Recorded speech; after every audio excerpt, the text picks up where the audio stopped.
정신과 의사이자 베스트셀러 작가로 유명한 스캇 팩이 쓴 아직도 가야 할 길, 이 책을 보면 앞표지에 이렇게 쓰여 있습니다. 우리는 죽을 때까지 사는 법을 배워야 한다. 막다른 골목을 마주했을 때 혹은 절망의 벼랑 끝에 섰을지라도 바로 그 순간 우리에겐 아직도 가야 할 길이 있음을 기억하십시오. 그렇습니다. 아직도 가야 할 길이 우리에게 남아 있습니다. 아직도 가야 할 길이 저와 여러분들에게 남아 있음을 기억해야 합니다. 왜냐하면 영적 성장에 이르는 길은 머나먼 길이기 때문에 그렇습니다. 그래서 우리는 다 순례자입니다. 어떤 순례입니까? 절망을 넘어 소망으로 가는 순례입니다. 한번 따라해 보십시오. 절망을 넘어 소망으로. 이 순례의 여정이 철로 역정입니다. 쉽지 않은 길이죠. 역정입니다. 이 철로 역정은 성경 다음으로 많이 읽히고 있는 기독교 고전입니다. 이 책을 이렇게 시작합니다. 세상의 광야를 헤매다가 동굴이 있는 곳에 이르렀다. 거기서 하룻밤을 지내기로 하고 짐을 풀었다. 그러고는 깜빡 잠이 들었는데 꿈을 꾸었다. 지저분한 옷을 입은 남자가 자기 집을 외면한 채 서 있었다.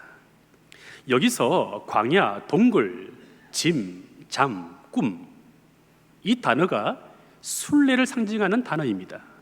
순례를 하다 보면 이 단어의 의미를 우리가 알게 됩니다. 그리고 이 모든 것들은 다 길 위에서 일어난 일들입니다. 순례 여정이죠. 오늘 본문의 야곱도 지금 길 위에 서 있습니다. 지금 도망가고 있습니다. 외롭게 광야길을 걷고 있습니다. 광야길을 걷고 있기 때문에 그도 철로 역정의 주인공처럼 아마 동굴에서 잠을 잤을 것입니다. 노숙을 한 것을 보면 그도 철로 역정의 주인공처럼 무거운 짐을 지고 있었을 것으로 볼 수 있습니다. 그래서 지친 나머지 노숙을 했고 잠을 자다가 꿈에서 하나님을 만납니다. 이 철로 역정도 꿈에서 펼쳐진 스토리를 담고 있는 것처럼 야곱도 꿈에서 하나님을 만납니다.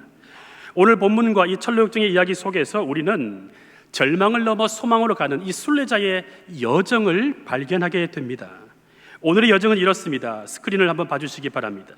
오늘의 이야기는 격길 초원에서 의심의 성으로 들어가서 거기서 절망 거인을 만났다가 다시 기쁨의 산맥에서 목자들을 만나는 이야기입니다.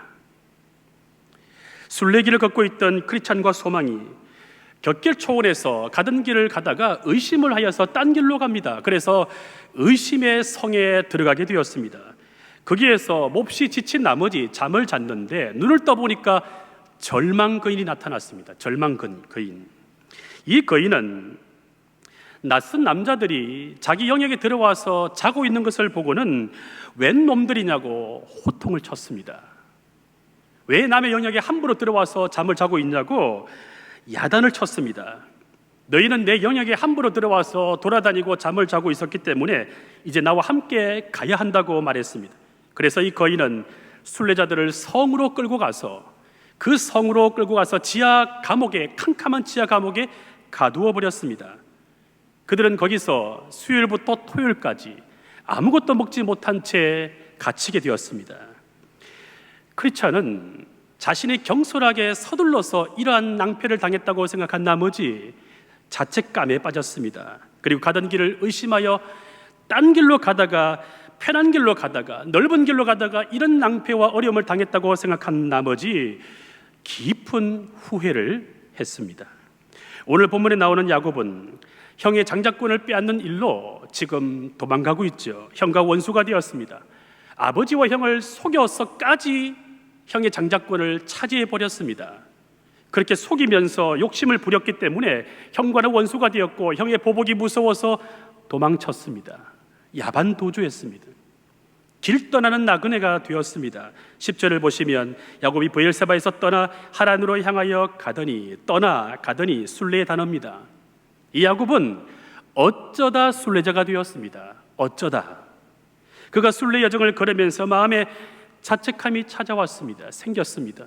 그리고 자기 때문에 형도 아버지도 속임을 당했기 때문에 상처받았을 걸 생각하니까 마음속이 괴로웠습니다. 뒤늦게 후회했습니다. 야곱이 이런 절망을 만나고 나서 한 가지 의혹이 생겼습니다. 자기에 대한 불신. 그게 찾아왔습니다.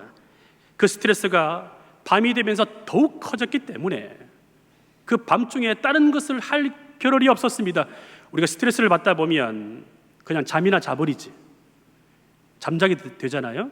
너무 많은 스트레스를 받게 되면 불면증이 오게 되지만 어느 정도 스트레스를 받게 되면 잠밖에 잘 것이 없습니다. 야곱이 지금 자책감과 후회 때문에 그 길거리에서 잠밖에 잘 수 없었습니다. 그래서 오늘 11절을 보면 한 곳에 일어나는 해가 진지라 거기서 유숙하려고 그곳에 한 돌을 가져다가 베개로 삼고 거기 누워 자더니, 누구든지 절망을 만나면 의혹을 만납니다. 불신이 생깁니다. 이 절망과 의혹, 절망과 불신이 한 세트예요. 이 전로역정을 보면 이 절망 거인에게 아내가 있었는데 이름이 무엇인지 아십니까? 의혹입니다. distrust, 불신, 의혹. 이 절망 거인에게 이 의혹이라는 아내가 늘 붙어 있었습니다. 그래서 이 거인은 두 순례자들을 만난 오늘의 이야기를 이 아내에게 다 이야기하면서 어떻게 해야 할지를 물었습니다. 거인의 아내는 이렇게 말합니다. 그 사람들을 사정없이 때려줘야 한다고.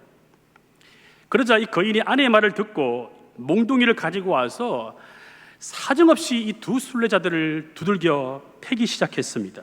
죽지 않을 정도로 얼마나 심하게 때렸는지 거의 죽을 지경까지 갔습니다. 그리고 나서 내버려 둔 채로 나가버렸습니다.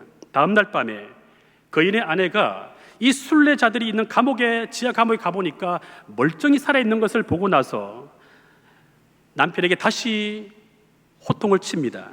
그들을 몰아세워서 스스로 목숨을 끊게 하라고.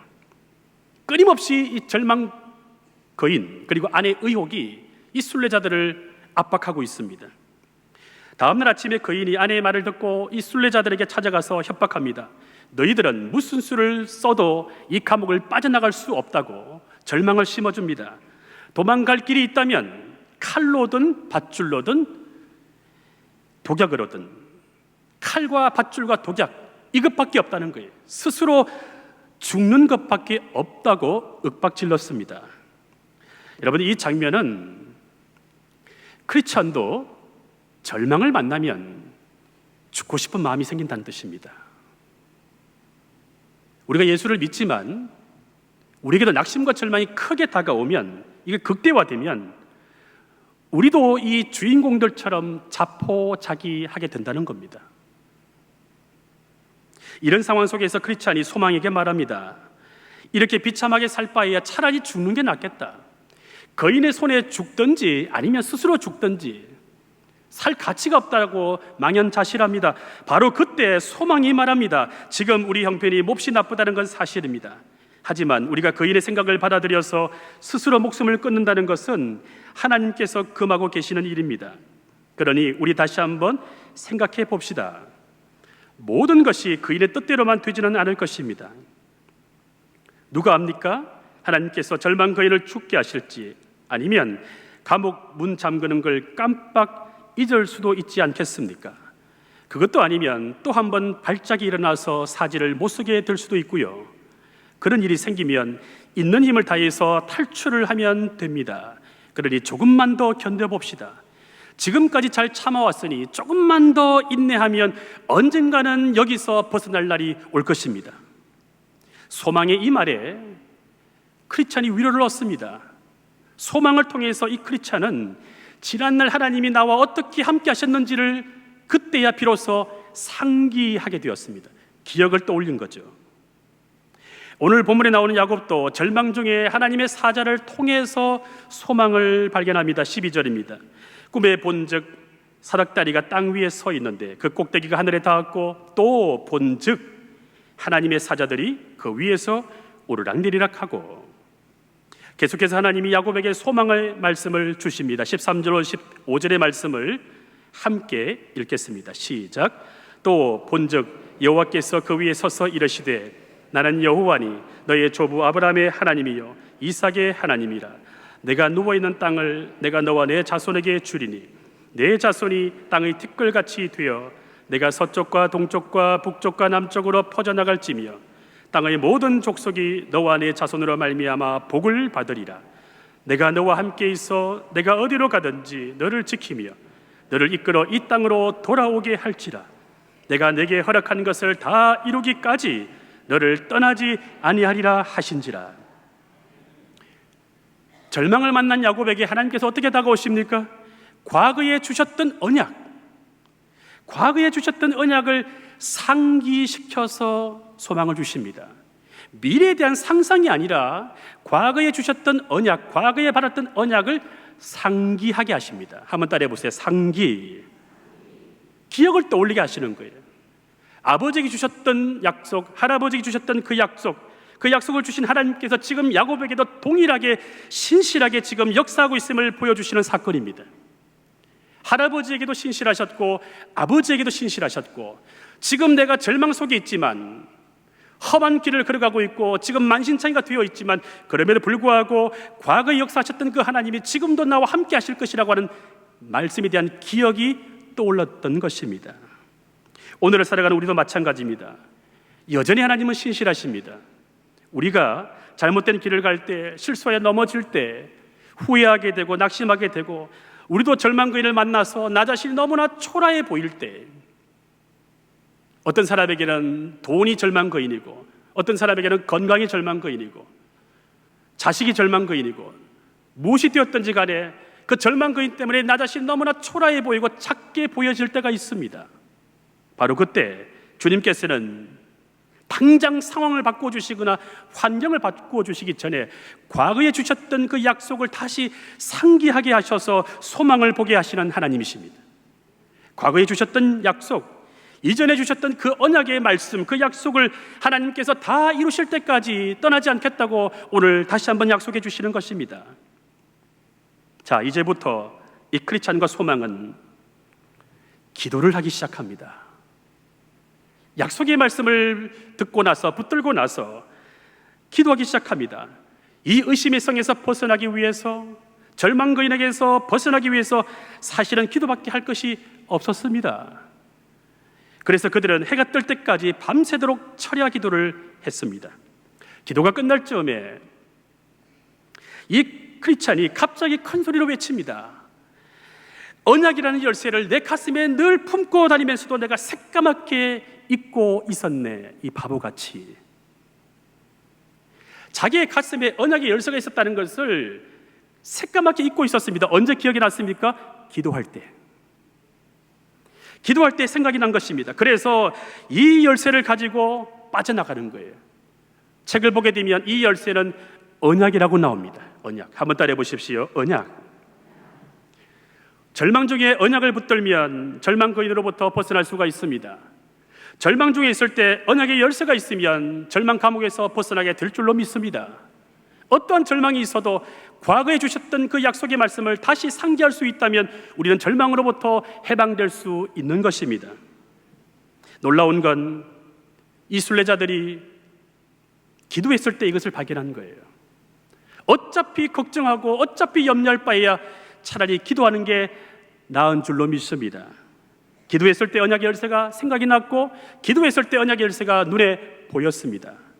왜 우리에게는 이 절망으로부터 벗어날 수 있는 언약의 열쇠가 안 보일까요? 수없이 말씀을 들었지만, 말씀을 읽었지만 왜 우리에게는 아직도 이 절망으로부터 벗어날 수 있는 열쇠가 나에게 없는 것일까요? 하나님은 절망 중에 있지만 기도하는 자에게 오늘도 이 언약의 열쇠를 보여주십니다. 우리 하나님은 상황을 빨리 안 바꿔주십니다. 환경을 빨리 안 바꿔주십니다. 그러면 좋겠는데 하나님은 그 상황과 환경을 견딜 수 있는 말씀의 능력을 부어주시는 하나님이십니다. 그리고 그 말씀이 새로운 말씀이 아니라 이미 과거에 내가 은혜 받았던 말씀, 오래전에 받았던 그 약속의 말씀을 다시 상기하게 해주시는 거예요.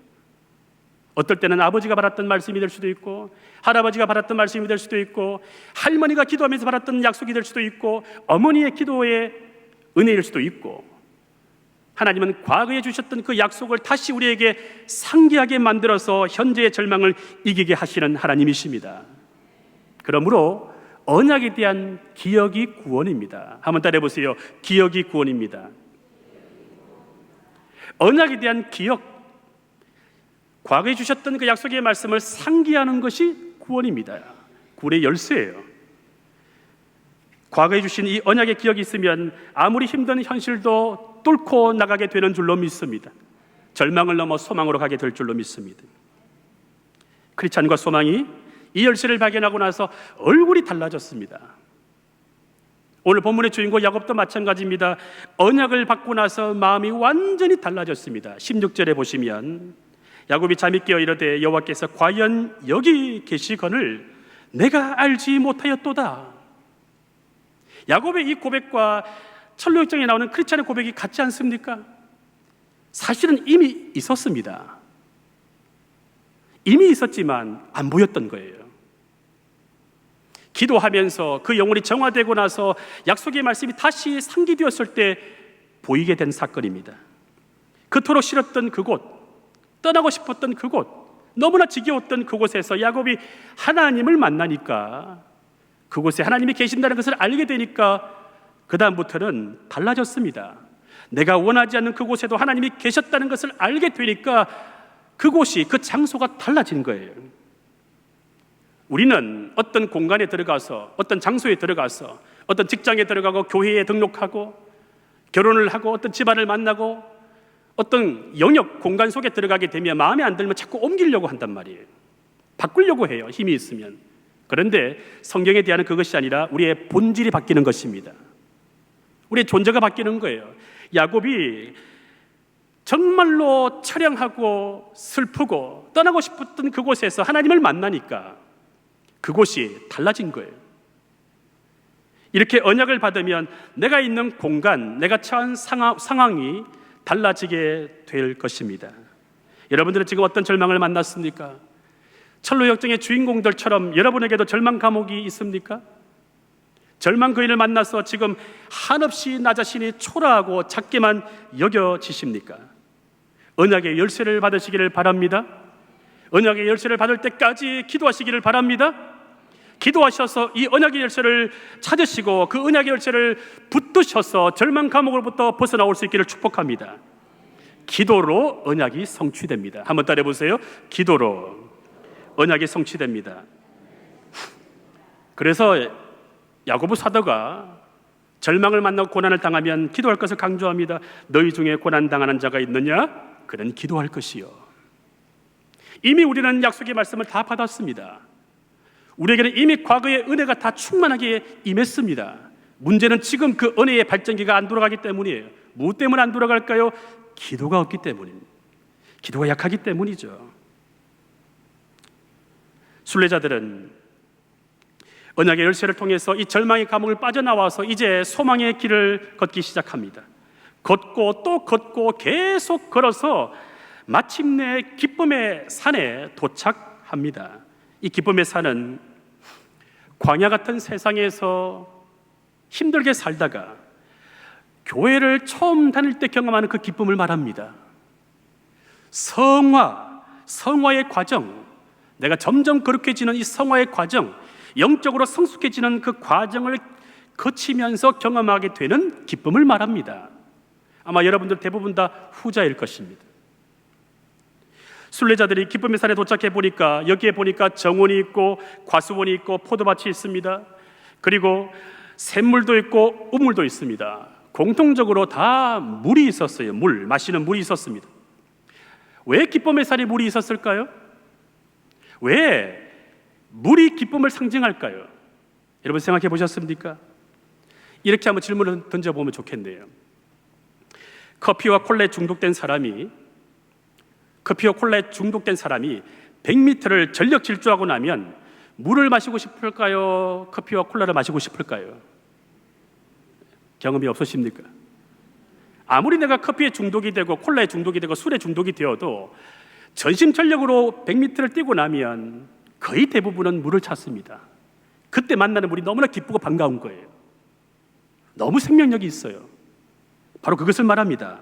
기쁨의 산에서 마실 물이 있었다는 것은 교회가 목마른 자들에게 마실 물이 있는 것과 같다는 것을 말합니다. 교회에 와서 세상이 줄 수 없는 그 목마름을 해소하는 그곳이 바로 교회라는 거예요. 할렐루야. 생수의 강이 흐르는 곳, 요한복음 7장 38절은 말씀합니다. 나를 믿는 자는 성령의 이름과 같이 그 배에서 생수의 강이 흘러나오리라 하시니. 여러분, 신앙은 관념이 아닙니다. 배워서 예수를 믿고 배워서 하나님을 아는 것은 한계가 있어요. 그건 공부예요. 공부를 뛰어넘어야 됩니다. 기도가 깊어질 때, 영으로 하나님을 만날 때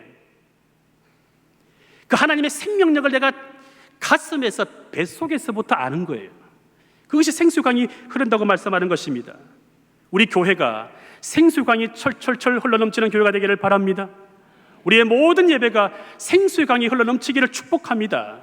여러분의 가정과 일터에 마르지 않는 샘물이 가득하기를 축복합니다. 이제 순례자들은 기쁨의 산에서 반가운 사람들을 만납니다. 누구를 만날까요? 목자들을 만납니다. 그런데 이 목자들의 이름이 참 재미있습니다. 4가지 이름이 있어요. 지식, 경험, 경계, 성실입니다. 이 4가지 이름은 목자의 자질을 뜻합니다. 공통된 목적이 있는데 그게 바로 환대입니다. 한번 따라해 보세요. 환대. 기쁨의 산에서 목자들은 이 고생한 순례자들을 밥상에 초대해서 환대를 합니다. 환대라고 하는 것은 대접을 환영한다는 뜻입니다. 영어로 말하면 hospitality. 이게 라틴어 홉스에서 나왔습니다. 호스트, 주인과 게스트, 손님을 의미합니다. 다시 말하면 환대라고 하는 것은 주인과 손님의 경계가 없는 것을 말합니다. 내 공간에 다른 사람을 기쁘게 허용하는 행위를 말합니다. 좀 쉽게 말하면 우리 집 냉장고 문을 마음대로 열 수 있도록 허용하는 관계를 말합니다. 여러분 중에 이런 관계가 얼마나 되십니까? 자식 말고 손주 말고 남들 중에서 말입니다. 존 번연이 말하고 싶은 것은 이겁니다. 목자의 영성은 환대이다. 한번 따라해 보십시오. 목자의 영성은 환대이다. 기쁨의 산에서 목자들은 이 순례자들에게 환대했습니다. 왜냐하면 크리스찬과 소망이 길을 잘못 들어가서 의심의 성에 갇혀서 죽도록 고생을 했거든요. 절망거인을 만나서 두들겨 맞고 바울처럼 얼마나 고생을 했는지 모릅니다. 이것을 알고 있는데 어떻게 환대하지 않을 수가 있습니까? 그리고 목자는 참 목자 되시는 주님의 마음을 알기 때문에 주님께서도 이 환대를 즐거워한다는 것을 목자들이 알았기 때문에 이 기쁨의 산에서 순례자들에게 환대했습니다. 그래서 천사처럼 대접했습니다. 주님이 이런 환대를 기뻐하십니다. 히브리서 13장 2절인데요. 손님 대접하기를 잊지 말라. 이로써 부지 중에 천사들을 대접한 이들이 있었느니라. 다음 날 아침 목자들은 순례자들을 불러서 함께 산 위에 가보자고 했습니다. 이 목자들이 참 지혜롭습니다. 환대만 하지 않았습니다. 친정집처럼 고향집처럼 무조건 옹야옹야 편들어주고 챙겨주는 환대만 한 것이 아니라 지도하였습니다. 한번 따라해 보세요. 지도. 요즘 말로 하게 되면 코칭. 여러분, 코칭이라고 하는 것은 듣기 좋은 말만 하지 않습니다. 듣기 싫어도 필요하면 가르치는 게 코칭이에요. 제일 먼저 목자들은 순례자들에게 깜짝 놀랄 만한 것들을 보여주고 싶어서 실족이라고 하는 봉우리로 안내했습니다. 부활이 없다고 주장하면서 믿음을 저버린 사람들이 실족하여서 낭떠러지로 떨어지게 되면 저렇게 땅에 묻히지도 않고 내버려 두게 된다고, 잘 보라고, 주의하라고 안내해 준 코스였습니다. 이어서 목자들은 순례자들을 주의라고 하는 또 다른 봉우리로 안내했습니다. 많은 사람들이 넘어지고 자빠지는 소경처럼 보였습니다. 소경처럼 보였어요. 순례자들이 길이 나쁘다고 하여서 바른 길을 버리고 유혹의 길을 따라서 좋은 길로 가다 보면, 좁은 길로 가지 않고 넓은 길로 가다 보면 처음에는 좋아 보일 것 같지만 결국 길을 잃게 되고, 길을 잃게 되면 의심의 성에 갇히게 되고, 의심에 사로잡히게 되고, 거기서 절망거인을 만나게 되고, 절망거인을 만나게 되면 나 자신 너무나 초라해지면서 죽고 싶은 마음이 들게 된다는 것을 주의하라고 가르쳐 주는 거예요. 이때 순례자들이 갑자기 기도하고 싶은 마음이 생겼습니다. 여러분, 목자를 만나면 기도하고 싶은 마음이 생겨야 할 줄로 믿습니다. 목자를 만나면 기도하고 싶은 마음이 생겨야 돼요. 주님을 더 의지하고 싶은 마음이 생겨야 됩니다. 순례자들이 그런 마음이 생겼어요. 여러분, 우리가 예배를 드리고 나면, 예배 마치고 나서 집에 가고 싶은 마음이 들기보다는 단 1분이라도 남아서 기도하고 싶은 마음이 우리 가운데 회복될 수 있기를 축복합니다. 순례자들이 이쯤에서 가야 할 길을 계속하는 것이 좋겠다라고 이제 제안을 하게 됩니다. 생각하게 되었습니다. 그래서 일행들은 산 꼭대기까지 함께 걸어갔습니다. 걸어가던 중에 한 일행이 이렇게 말합니다. 혹시 이분들이 망원경을 다룰 줄 알면 새 예루살렘 성으로 들어가는 문을 한번 보여주면 어떨까요? 망원경을 이들에게 한번 보여주어서 저 예루살렘 성을 한번 어렴풋하게나마 보여주면 어떻겠습니까? 어떤 목자가 이렇게 제안을 합니다. 이 말을 전해 들은 순례자들이 기뻐서 뜁니다. 목자들은 크리스찬과 소망을 데리고 그래서 다음 코스 선명이라고 하는 봉우리로 데리고 올라가서 먼 곳까지 볼 수 있도록 망원경을 건네주었습니다. 이 망원경을 통해서 어렴풋하지만 저 성문과 그 영광을 엿볼 수가 있었습니다. 여기서 이 망원경이라고 하는 것은 세계관, 가치관을 뜻합니다. 시선을 말합니다. 우리 성도에게는 시선이 바뀌지 아니하면 멀리 볼 수 없는 것입니다. 시선이 바뀌면 멀리 내다볼 수 있는 것입니다. 이것을 교육한 거예요. 그리고 그들이 산 꼭대기까지 올라갔다. 이것은 무엇을 말할까요? 이것은 하나님을 개인적으로 만났다는 것을 뜻합니다. 높이 계신 하나님, 하늘에 계시는 하나님, 초월적인 하나님, 그 하나님을 개인적으로 만났다는 것을 의미합니다. 오늘 본문에 나오는 야곱도 그러합니다. 야곱이 17절을 보시게 되면 같이 한번 읽겠습니다. 시작. 이에 두려워하여 이르되 두렵도다 이곳이여 이것은 다름 아닌 하나님의 집이여 이는 하늘의 문이로다. 야곱이 초월적인 하나님을 만나고 나서, 하나님을 개인적으로 만나고 나서 가치관이 바뀝니다. 눈이 바뀌는 거예요. 눈이 바뀌니까 말이 바뀌는 겁니다. 한번 따라해 보십시오. 눈이 바뀌면 말이 바뀌고 귀가 바뀐다.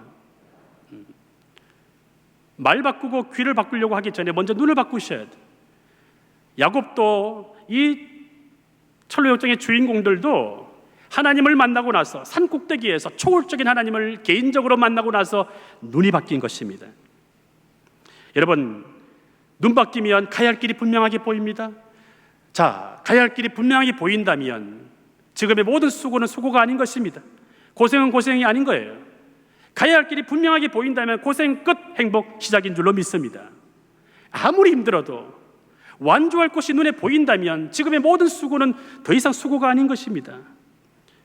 이렇게 안내해 주는 목자들이 저와 여러분 될 수 있기를 주 이름으로 축복합니다.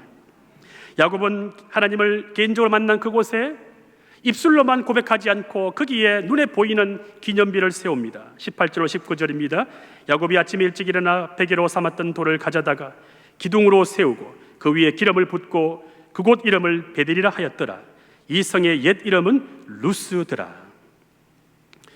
야곱이 도망자의 신세에서 그 절망적인 상황에서 그 길거리에서 노숙을 하다가 잠자고 있다가 꿈에서 하나님을 만나고 난 뒤에 순례자로 바뀌고 난 뒤에 이제 야곱은 더 나은 본향을 사모하게 됩니다. 더 나은 본향. 그래서 다음 9절부터 하나님께 서원을 올리는 내용이 나옵니다. 점점점 하나님을 향하여 올라가고 있는 신앙의 상승을 보여주는 모습입니다. 아무리 험하고 힘든 길을 걸어가더라도 그 길에서 하나님을 만나면 그 길은 순례가 될 줄로 믿습니다. 아무리 힘든 길이어도, 먼 길이어도, 굽은 길이어도 상관없습니다. 돌아가는 길도 상관없고 광야길이어도 상관없습니다. 하나님을 만나기만 하면 다 순례길이 되는 줄로 믿습니다. 하나님을 만날 때 순례의 여정이 펼쳐지는 것입니다. 그리고 그 공간, 그 영역, 전에 의미 없던 곳, 떠나고 싶었던 곳, 정말로 무의미하고 지루했던 그곳이 베델이 되는 것입니다. 하나님의 집이 되는 거예요. 이런 베델의 하나님을 만나고 나면 야곱처럼 더 나은 본향을 사모하게 됩니다. 철로역정에 나오는 표현으로 말하게 되면 천성을 바라보게 되는 것입니다. 히브리서 11장 16절입니다.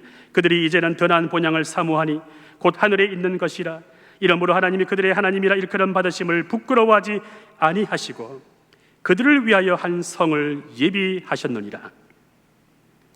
우리에게 더 나은 본향이 있다면, 더 나은 본향을 사모한다면, 그리고 지금 여기에서 가난 복지와 천성이 있다는 것을 믿는다면 오늘 우리의 모든 절망은 기쁨의 산으로 가기 위한 징검다리에 지나지 않음을 믿습니다. 모든 절망은 기쁨의 산에서 목자 되시는 주님을 만나기 위한 과정에 지나지 않는다는 것을 믿게 되는 거예요. 그리고 이 또한 지나가리라. 초연해질 수 있는 것입니다. 여러분, 아직도 가야 할 길이 남아있고 그 길이 험하고 힘들다고 하여도, 또 언제까지 이 길을 걸어가야 할지 앞길이 보이지 않아도, 우리도 이 철로역정에 나오는 주인공 크리스찬처럼 길벗이 있고 길 되시는 주님이 있다면 반드시 절망을 넘어 소망으로 넘어가게 될 줄로 믿습니다.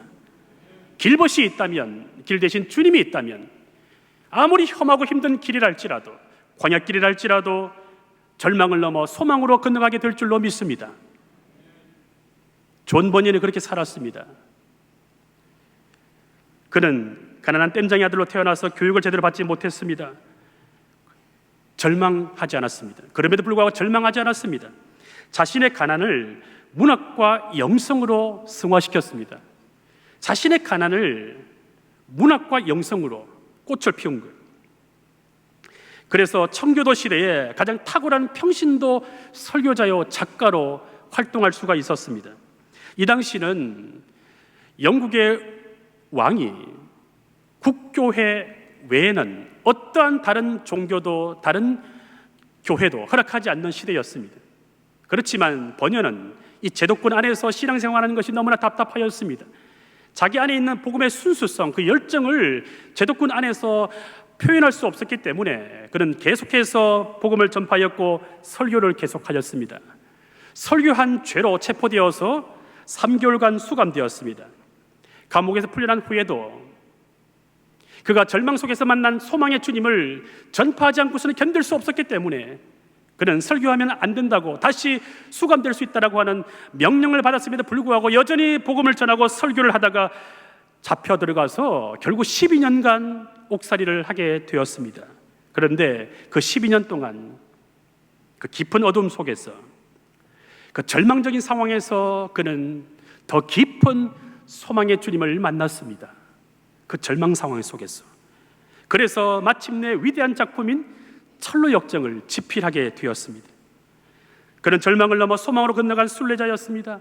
더 나은 본향을 사모하며 끝까지 완주한 순례자였습니다. 아직도 우리에게는 가야 할 길이 남아 있습니다. 그래서 우리도 야곱처럼 번연처럼 여전히 우리는 순례자입니다. 인생길을 가다가 의심과 절망을 만나더라도, 의욕과 불신이 찾아오더라도 약속의 말씀을 붙들고 절망을 넘어 소망으로 한 걸음 한 걸음 나아갈 수 있기를 바랍니다. 그리하여 마침내 천성을 향한 완주에 다 도달할 때까지 순례길을 걸어가시는 저와 여러분 될 수 있기를 주의 이름으로 축복합니다.